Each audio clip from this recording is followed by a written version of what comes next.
Entonces, Miguel Ángel, dinos, ¿se privatiza o no el agua? Sí, por supuesto que se privatiza. Categóricamente te puedo decir que es privatización, pero no es una privatización evidente. Hay que desvelar y hay que entender los procesos de privatización que ha habido en México. El primero de ellos comenzó con la reforma del artículo 115 constitucional a mediados de la década de los 80, cuando se le confirió al ayuntamiento, a los municipios, la facultad y la obligación de prestar el servicio público de suministro. Con esta obligación y facultad se abrió la posibilidad de que se concesionara a empresas privadas el servicio, insisto, el servicio público de suministro. En una segunda etapa vino las reformas neoliberales, el cambio del artículo 27 constitucional y la expedición de la Ley de Aguas Nacionales, que nos tiene en el régimen concesional, que ese es el secreto de este proceso. Este régimen concesional opera desde 1992 y es la forma en que privados, en que particulares pueden acceder al agua. Esa es una forma de privatización si consideramos que las concesiones son inafectables o prácticamente inafectables y duran en promedio 30 años o como máximo 30 años, perdón. Y un nuevo proceso se dio con la reforma a esta misma ley en 2004, cuando los particulares, las grandes empresas, se les puede concesionar la infraestructura federal, por ejemplo, el Cutzamala, que no es el caso, no está privatizado todavía, pero particulares pueden operar la infraestructura o construirla. Esto ya sucede, este régimen, por ejemplo, con el acueducto Independencia en Sonora. Entonces los particulares se pueden hacer cargo de la infraestructura, por ejemplo, cuando estamos hablando de trasvases, es abrir y cerrar las compuertas. Ese proceso les pueden concesionar la infraestructura por 35 años y pagar enormes cantidades de dinero. Entonces la privatización del agua ya existe en nuestro país, pero... Por supuesto que ya existe, pero entramos en un proceso después de la reforma energética de privatización extrema, y de eso se trata estos decretos. Con la ley Korenfeld trataban de poner en manos de unos cuantos privados, no más de 5, el agua de los ríos del país, y a eso obedece este último proceso. Los decretos anuncian una modificación, un cambio de zonas de veda a zonas de reserva. Parece importante que podamos entender esta distinción. ¿Cuál es la diferencia entre una veda y una reserva? ¿Y cuál es su relación con el proceso de privatización en nuestro país? Creo que tu pregunta es clave, porque hay que entender la diferencia. Y de hecho la Ley de Aguas Nacionales, entre la fracción 65 y la fracción 64 del artículo 3, hace una clara diferencia. La trampa del gobierno federal es querer hacer sinónimo veda o reserva, y además, como reserva suena muy bonito, a cualquier persona en común dice, pues van a reservar agua, nos las van a cuidar. Pues no es así de sencillo. En términos del decreto, me gustaría ejemplificarlo con estos vasos que tenemos aquí. Aquí tenemos como, esto es un vaso con agua. En términos del decreto, la veda impide que yo pueda abrir esto y bebérmelo, por así decirlo. Concesionarlo implica hacer un uso comercial. La veda protege esta cantidad de agua. Las cuencas, vamos a simbolizar, las 295 cuencas estaban protegidas. Ningún particular, ni ningún público, ningún organismo público, ningún municipio podía acceder al agua porque estaba protegida, porque se entiende había un déficit, tal vez un presunto déficit, o por razones ecológicas se protege con un instrumento muy claro, veda. No puedes acceder a él. Claro, los campesinos o los usuarios de riego que tenían concesiones antes de que se decretaran vedas, por ejemplo, en 1982, en 84 se decretaron otras, en 56 se decretaron algunas son muy viejas, de los años 30, insisto, del siglo pasado. Sus derechos siguen sus concesiones, pero desde que se decreta la veda nadie puede acceder aquí. Es un instrumento de protección, así verde, ecológico, así. Esto es una veda. Ahora expliquemos qué es una reserva. Una reserva es, liberas una parte, esta parte, a las concesiones, y aquí esta parte las reservas ahora que se presume para un uso ecológico. La reserva es muy clara, pueden convivir un uso mixto, un uso público urbano para el consumo humano, pueden convivir inclusive algún servicio, en este caso por ejemplo el eléctrico, pues con esta concesionarlo para la CFE, por ejemplo, o para los privados que ahora pueden generar energía eléctrica, y otra parte lo concesiones. Eso sucede. Entonces, resulta de que tener protección al 100% aquí, ahora tenemos una protección parcial de este modo. Esta parte se concesiona y esta parte es mayoritaria porque no en todas las cuencas la proporción en que se libera la veda y se convierte en reserva, que es esto, es muy variable. Pero supongamos, nos vamos al tema de las recomendaciones de los organismos internacionales que dicen, si vas a reservar, reserva al menos el 35% del volumen. Y un 65% se puede concesionar. No es el caso para todos. Con agua ha dado otras cifras, pero para que quede muy claro, esto ya entra al mercado, ya entra a un régimen concesional. Le pusimos agua, digamos, con café, en este caso, pero agua sucia. Pero esa agua sucia significa que es agua que puede ser utilizada para uso industrial, fundamentalmente, y el caso que le interesa al gobierno para la industria extractiva, o sea, para hacer fracking o para la industria eléctrica, para la industria termoeléctrica, para enfriar sus calderas. Para eso se podría utilizar esa agua. Entonces, si vemos, perdimos. Antes teníamos el 100% y ahora tenemos un 35%. Esto es teórico, puede ser más, puede ser menos. Pero aquí está el instrumento de protección total y aquí un instrumento de protección parcial. Muy bien. Creo que eso nos aclara un poco más el significado de esta modificación del cambio, del paso de veda a reserva. Y es que hay varios actores que han pronunciado que es una noticia falsa lo de la privatización del agua por vía de decretos. Semarnat, Conagua, Roberto Ramírez de la Parra, por ejemplo, inmediatamente convocó una conferencia de prensa, incluso ayer mismo estuvo en un programa con Loret de Mola en debate con el académico de la UAM Iztapalapa, Pedro Moctezuma, y recuperamos algunas de las afirmaciones para que podamos saber si son... Vamos a discutirlas, sí. Vamos a discutir. La primera es, Roberto Ramírez de la Parra dice, el agua no se va a concesionar. Eso es absolutamente falso. El único sentido de liberar una veda, de emitir un decreto que suprime la veda, porque legalmente, es que esta agua se vaya a concesiones. No hay otro sentido.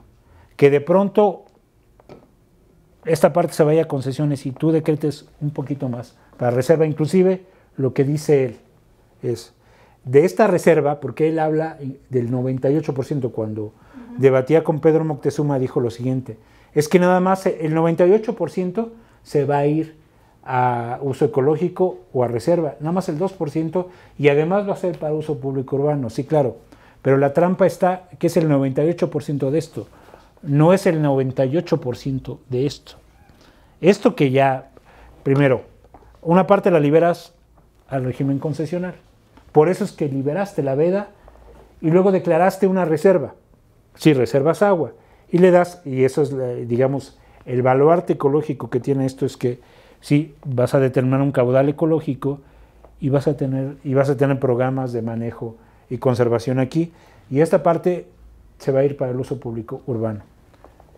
Pero el 98% que Roberto Ramírez de la Parra habla es de esto, no de esto.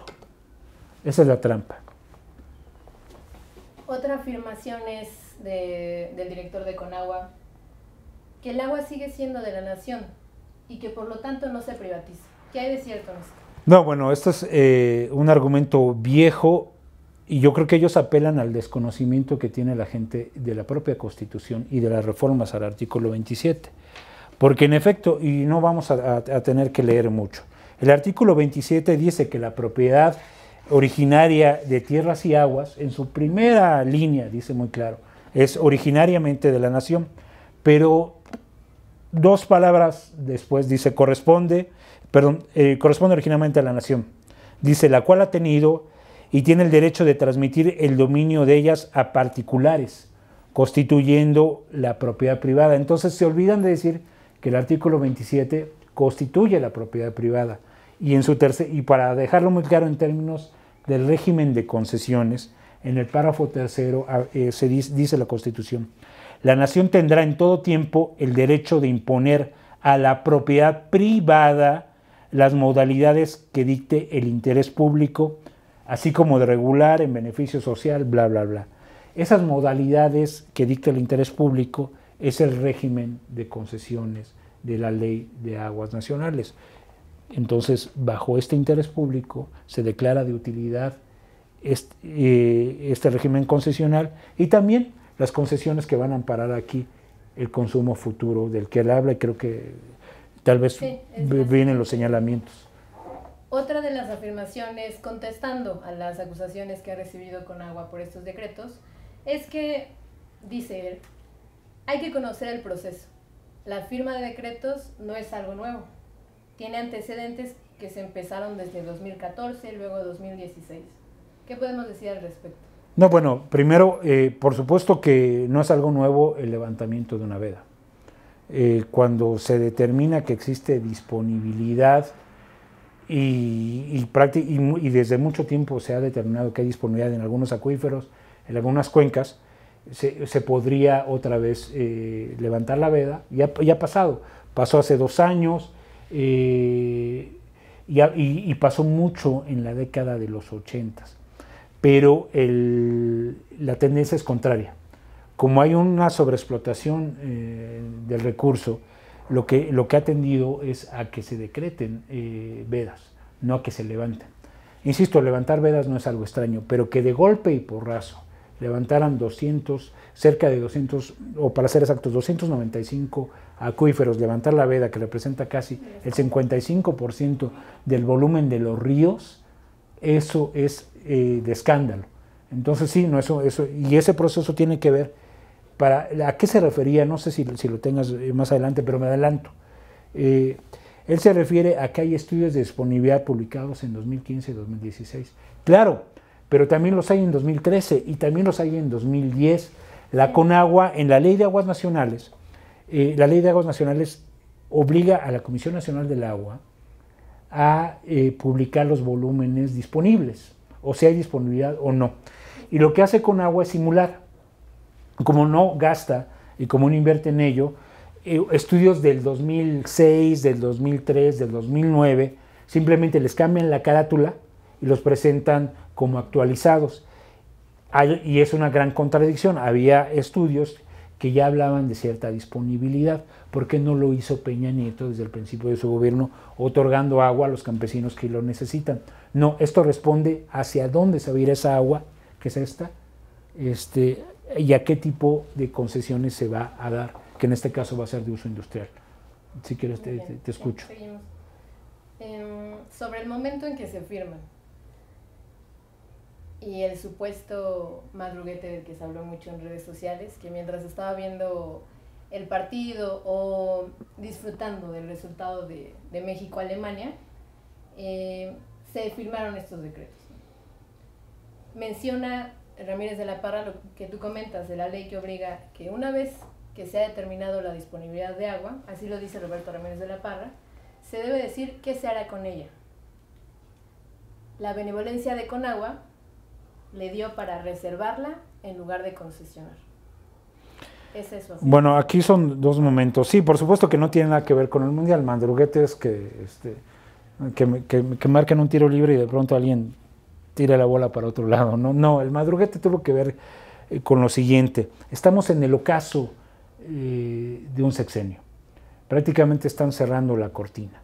Y de pronto llama mucho la atención que liberes 295 cuencas de una veda que, a pesar de que había cierta demanda de agua, se les negaron. Sistemáticamente se les negaron a campesinos, y ahora de pronto decides liberar en bloque.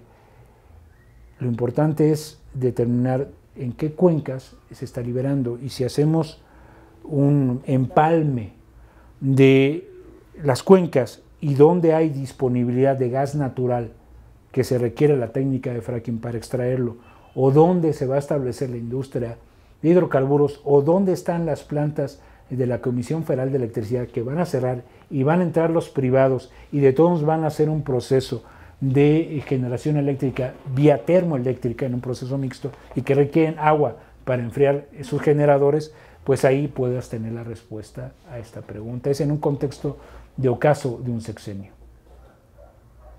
Es importante lo que comentas, sobre todo porque el discurso oficial, el discurso de Conagua, es tajante al afirmar que solo hay dos destinos para el agua: el ambiental y el uso público urbano. En particular, dice Ramírez de la Parra, el de la vivienda. Tenemos que dejar muy claro el tema, y perdonen si soy reiterativo. Se libera la veda, una parte se va a concesiones, que eso es lo que les interesa. Y entonces pues tienen que enmascarar el discurso con protección y lo que dicen para nuestras próximas generaciones, para mis nietos, para mis hijos. Bueno, ¿qué sucede aquí? Una parte se reserva y esta parte se dedica al uso público urbano y al uso doméstico. Eso es lo que te está diciendo.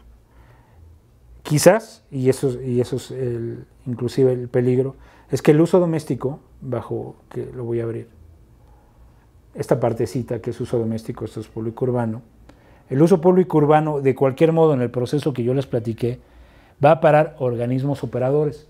Y esos organismos operadores, en México, a contratendencia del mundo, se están privatizando.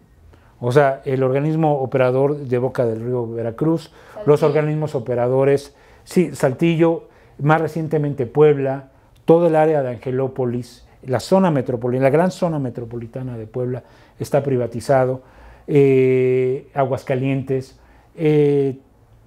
Tijuana, otros más, León, que es un sistema mixto, pero la tendencia en México, y eso lo vemos con la ley Korenfeld, era obligar a los organismos, a los estados, en sus legislaciones, a obligar a los municipios a privatizar.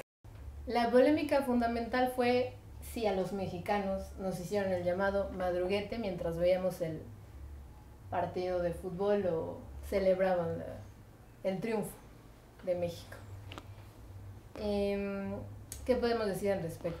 No, bueno, eso fue una forma retórica que la sociedad civil inventó para poder posicionar el tema. El madruguete tiene que ver con el ocaso de un gobierno. Ellos se van y fracasaron en su intento de imponer una ley general de aguas. Y por la puerta de atrás están metiendo todas las disposiciones que trataban justo de concentrar en unas cuantas manos los ríos del país. De eso se trata el madruguete. El madruguete es que de pronto de esto que estamos hablando va a terminar en la industria minera y en el fracking o en otros usos consultivos del agua, pero no en lo que ellos dicen. Ese es el madruguete. Muy bien. La siguiente pregunta es respecto a una afirmación del director de Conagua. Solo hay dos destinos para el agua: el ambiental y el uso público urbano, en particular la vivienda. No, eso es falso. Y vuelvo a reiterar con este ejemplo. Esto es lo que estaba vedado. Lo liberan para que una parte se vaya a concesiones. Y entonces ellos te dicen, reservamos. Y una parte, tal como lo dices tú, va a público urbano, va a vivienda. Inclusive esa es susceptible de ser privatizada y me voy a explicar por dos razones. La primera, dejamos eso sí, y eso están los amigos del Oso Panda, o sea, WWF, están felices con su 30%, con su 35% que reserva. Y para el consumo humano nos vamos a quedar con esto. Bueno, con esto una parte es doméstico, porque no todo es público urbano. En la ley, el público urbano es el que se le da a los organismos operadores de agua, a los municipios.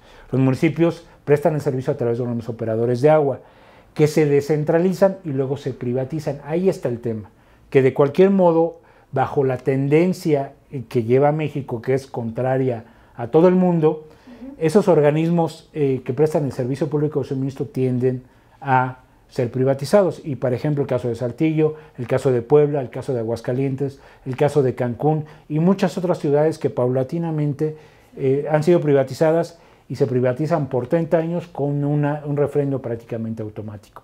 Entonces, de cualquier modo, esto va a ir a dar a manos de privados que luego te la van a vender a ti. Pero no solamente es el uso público urbano. Hay en los transitorios de la Ley de Aguas Nacionales, que son los órdenes de prelación, después del uso público está el uso doméstico o el mixto. ¿Qué es esto? Esta pequeña partecita del PESEL.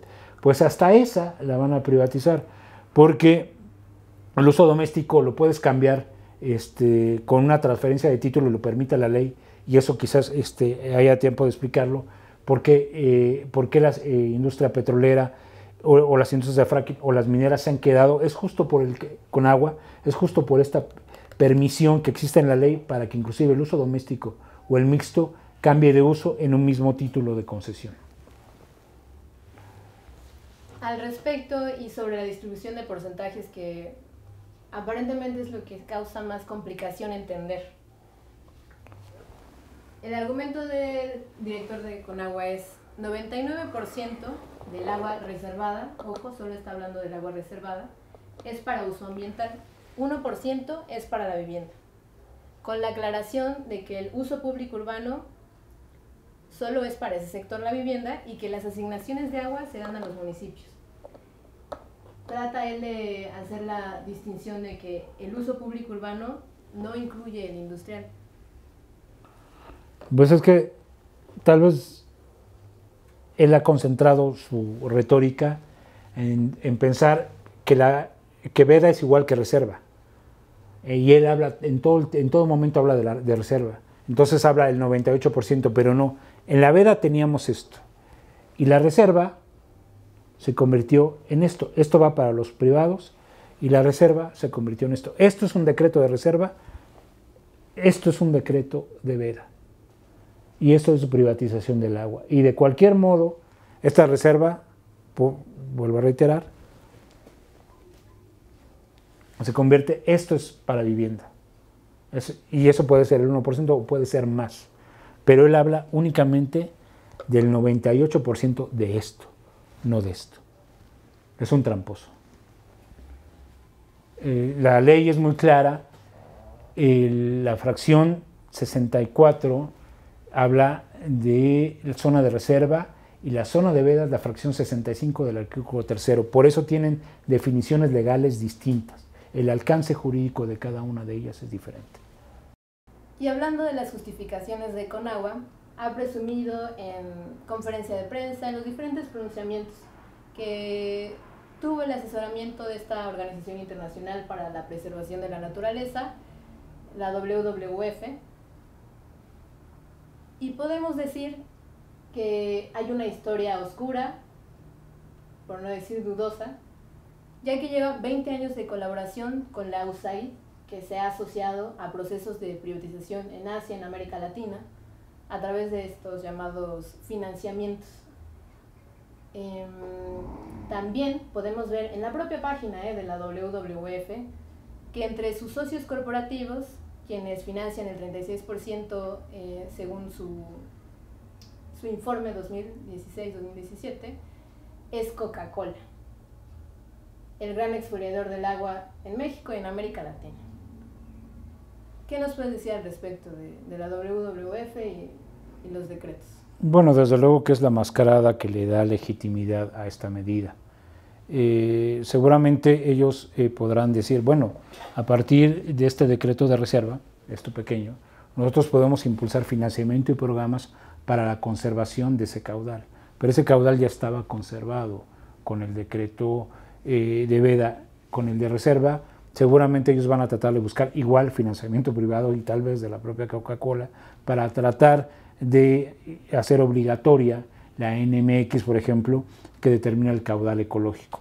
Pero yo no estaría tan contento, es un mal acuerdo de perder en términos ecológicos, sí. Más allá de lo que digan los amigos del oso panda, teníamos completamente, en términos ecológicos, tenemos completamente garantizado la preservación del recurso agua a través de un decreto de veda. Cambiamos a un decreto de reserva, privatizamos el agua, esta parte y tal vez esta parte también. Entonces, con lo único que se queda contenta los de la WWF, estos amigos del oso panda, es con esto, mientras se hacen de la vista gorda de lo demás. Y es que reiteran la versión oficial, esa que defiende los decretos, que la única finalidad fue la de garantizar el agua para consumo humano en una proyección de 50 años.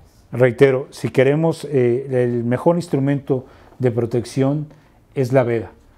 Justo para eso es. Si en 50 años, de pronto, en un horizonte de 35 años, se requieren habilitar los usos porque hay una demanda creciente, o sea, Conagua habla de inclusive de 18 millones en la zona de las cuencas, pues bueno, liberas y asignas esa agua a través de la figura de asignación para uso público urbano o concesión doméstica. Pero mientras tanto la proteges. Ecosistémicamente, el que esté protegida a través de una veda hace que el caudal se cuide. Eso es parte de un proceso natural. Lo demás es una simulación privatizadora. Y esto va muy bien, nos has platicado cómo el régimen de concesiones es clave para entender la privatización del agua en proceso. Sobre el tema de mineras y fracking, el presidente del programa de agua de la WWF, Eugenio Barrios, señala que estas empresas no la van a tener fácil porque las concesiones están fuertemente condicionadas. ¿Qué piensas? Bueno, para ellas no es nada difícil. ¿Cómo te explicas tú, Estefanía, que en los últimos años nos hubiéramos llenado de compañías mineras canadienses y mexicanas en zonas donde hay poca disponibilidad de agua? Y eso tiene que ver cómo está configurada la ley, de tal manera que esto que Conagua dice, bueno, esto va para consumo humano en el uso doméstico, en el uso mixto. Pues justo, y en concesiones que son de uso agrícola, que podríamos decir que son estas, todas estas se pueden cambiar de uso en un mismo título, no tienes que pedir un nuevo título.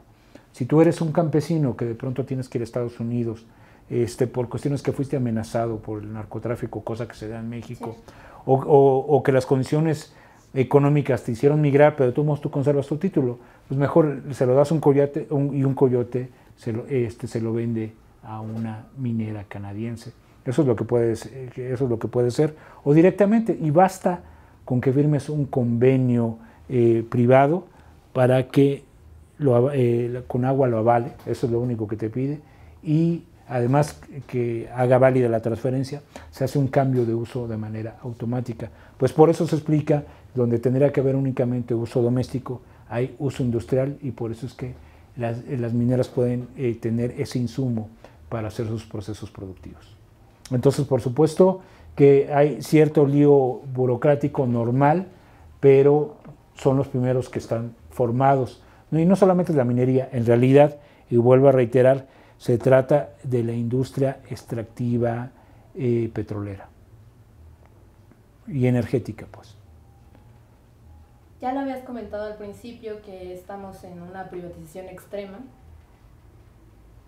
¿Por qué puedes afirmar tan categóricamente que el agua va a terminar en la minería o en agua para el fracking o para estos? Justo por cómo está configurada la ley. La ley está para que cualquiera que hubiera, bajo la condición que sea, porque de pronto se liberó una veda y logró obtener una concesión, porque tomó volúmenes a través de un banco de agua, porque se la transfirió a un campesino. Todo eso que permite la ley ha hecho que se concentre el agua. En la actualidad, en México el agua se contamina y se concentra.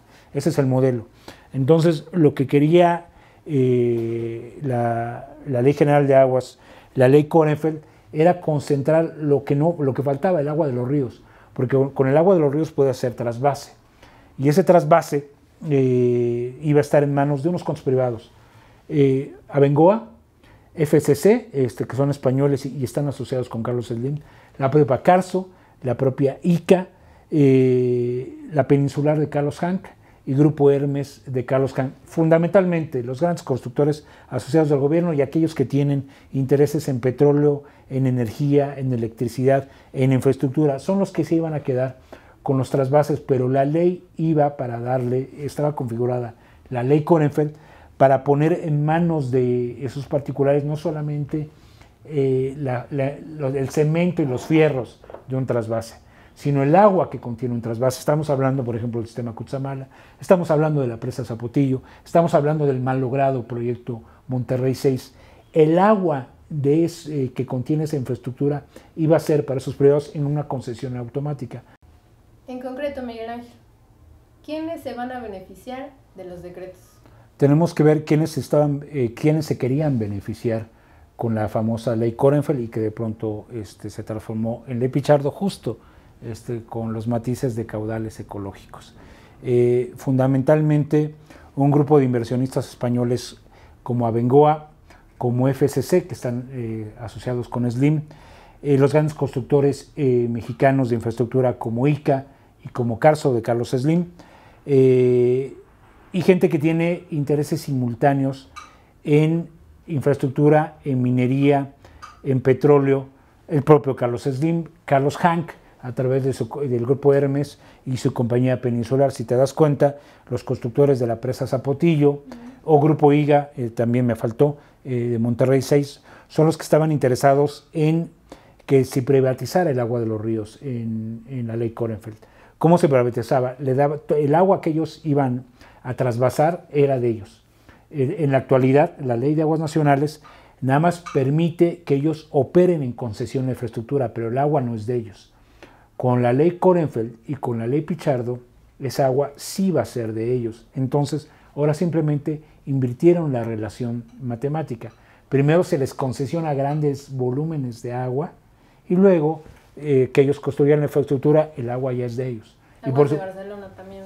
Ellos, Público urbano, ¿no? pues bueno, de hecho, Aguas de Barcelona, aquí es un poquito, bueno, son coinversionistas, pero en el caso de Aguas de Barcelona, inclusive, Aguas de Barcelona tendrá que estar preocupada, porque quien se le va a vender el agua privatizada va a ser el grupo IGA, por ejemplo, o va a ser FCC Construcciones. Son los que van a acceder, insisto, bajo este mecanismo de trasvases y ahora que van a atender esa agua es quienes los van a vender a los agricultores o a los mismos operadores privados. Para finalizar, ¿cómo puedes afirmar tan categóricamente que esa agua va a terminar en manos del uso de la minería, del fracking? No había otra razón de levantar una veda. Si ellos dicen que era para 50 años, la mantienes. Si era para mantener un caudal ecológico, mantienes la veda. Ecosistémicamente, el haber sostenido una veda te permite reproducir el agua y reproducir las condiciones para su reproducción. Aquí está, con una veda. Pero al liberas grandes volúmenes, y así sea el 10%, porque con agua en algún momento dice que es al revés, que solamente 10 se concesiona y otra parte se reserva. Eso hay que analizar cada cuenca. En algún momento, por ejemplo, en el de los Sumacinta, el 90% se había reservado y solo el 10%. Pero es únicamente. Ajá, bueno, pues ese volumen es suficiente para hacer fracking, por ejemplo. Entonces, el sentido de liberar una veda es poner en el régimen concesional una parte del volumen de agua, así sea el 10%, que en todos los casos no lo es, en promedio no lo es para el uso industrial. Y uso industrial en la actualidad, como se demanda el agua, es para la industria energética y para la minería. Y en segundo lugar, ya para otras actividades y en una pequeña escala es para el consumo humano. Por eso yo afirmo categóricamente que responden al mismo modelo de privatización en extremo. En unos cuantos particulares vamos a concentrar el agua del país. El agua ya estaba privatizada, el régimen concesional es inherente, la privatización es inherente a nuestro modelo de 1992, pero la intención de la ley Korenfeld, toda vez que ya es vigente la ley, la reforma energética, es concentrar en unas cuantas manos. Porque ese era el objetivo de la ley Korenfeld y de la ley Pichardo, la privatización en extremo. Como no lo pudieron sacar adelante, tuvieron que meterlo por la puerta de atrás, y meterlo por la puerta de atrás implicaba los lineamientos para fracking que se liberaron el mes de agosto de 2017. Las sucesivas cambios legales en las legislaciones estatales, de manera que inducen o promueven la privatización del servicio público de suministro. Número 3, el recorte presupuestal de más del 72% a los municipios, a los organismos operadores de agua, que los obliga a privatizar ante la falta de recursos. Y lo que faltaba, concentrar el agua de los ríos en unas cuantas manos, que es el tema de trasvases en la ley Korenfeld, es con esta liberación de las vedas. Porque, insisto, si nuestro discurso es preservarla, lo hubiéramos dejado así. No hay nada más ecosistémico que la determinación de un decreto de veda. El caudal se reproduce, no se toca, aunque la veda inclusive pueda ser parcial, ¿no? En este caso, lo que estamos haciendo con la reserva es, primero, un porcentaje, el que sea, así sea el 10% o el 65%, se va a régimen concesional. Con esto poco, con el 10%, con esto basta para hacer fracking, tan solo. Esto que se va al régimen concesional implica minería, implica todos los usos que querían dar en la ley y liberar en la ley Korenfeld. Con esto lo van a tener. Para finalizar, esperamos que esto ayude a comprender un poco más el levantamiento de veda a través de los decretos, y externamos un agradecimiento a Cristina Sada por permitirnos el uso de sus plataformas para transmitir esta información. No sé si quieras agregar algo. Sí, no, igual, reiterar el agradecimiento y que esto lo puedan viralizar. Gracias.